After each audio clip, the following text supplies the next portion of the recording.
Halo semua, Assalamualaikum warahmatullahi wabarakatuh. Semangat pagi untuk kita semua.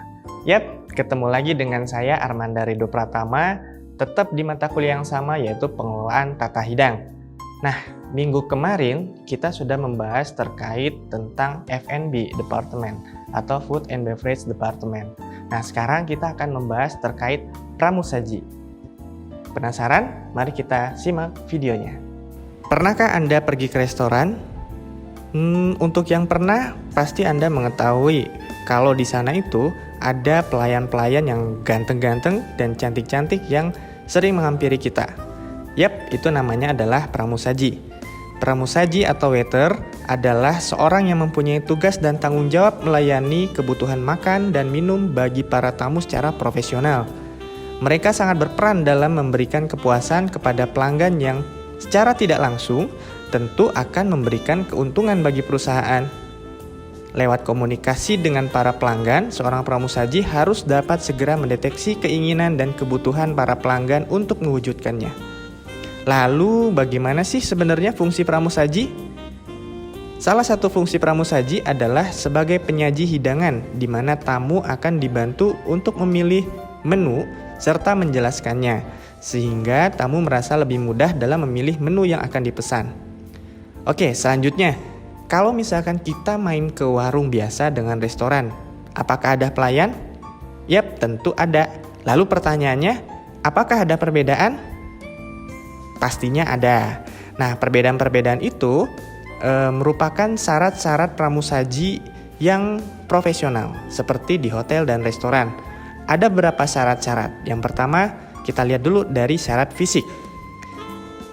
Syarat fisik yang diwajibkan ialah tentu sehat jasmani, pendengaran normal, gigi dan kuku terawat baik dan rapih, tidak mengidap penyakit menular seperti TBC, hepatitis, dan lain-lain, tidak cacat fisik, kemudian berpenampilan rapi, badan tegap, tidak loyo, berpakaian rapi dan selalu memakai uniform kerja, selalu menggunakan atribut yang telah ditentukan, tidak memakai perhiasan yang berlebihan.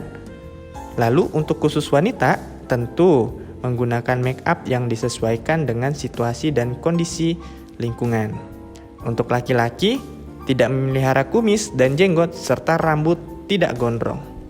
Lalu yang terakhir, pastinya ialah bebas bau badan dan bau mulut.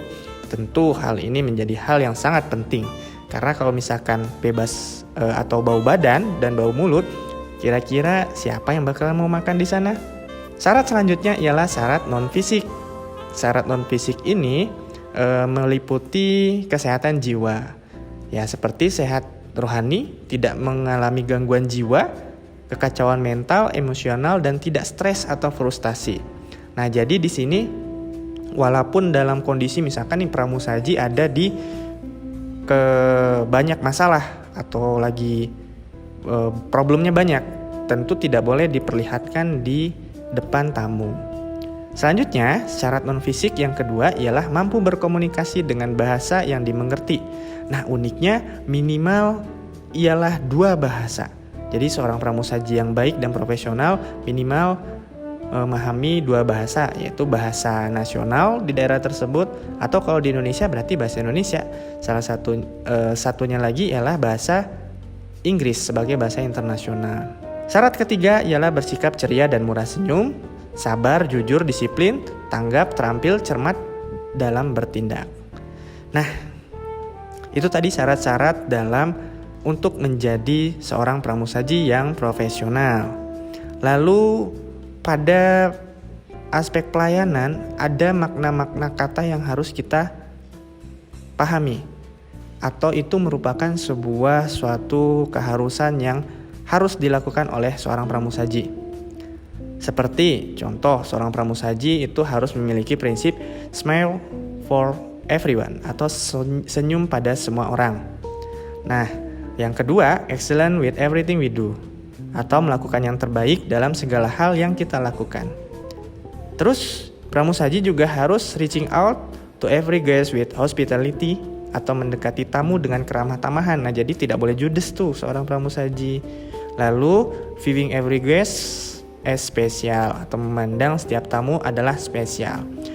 inviting guests to return atau mengundang tamu untuk datang kembali, creating a warm atmosphere atau menciptakan suasana yang hangat, dan terakhir ialah eye contact that show we are atau saling memandang menunjukkan perhatian. Artinya eye contact ini merupakan sebuah hal yang penting dalam membangun komunikasi dengan tamu atau pelanggan. Nah, itu tadi materi pembuka terkait pramusaji. Bagaimana? Menarik bukan? Nah, kita akan bertemu kembali di materi selanjutnya. Untuk itu, jangan lewati, tetap putar video selanjutnya.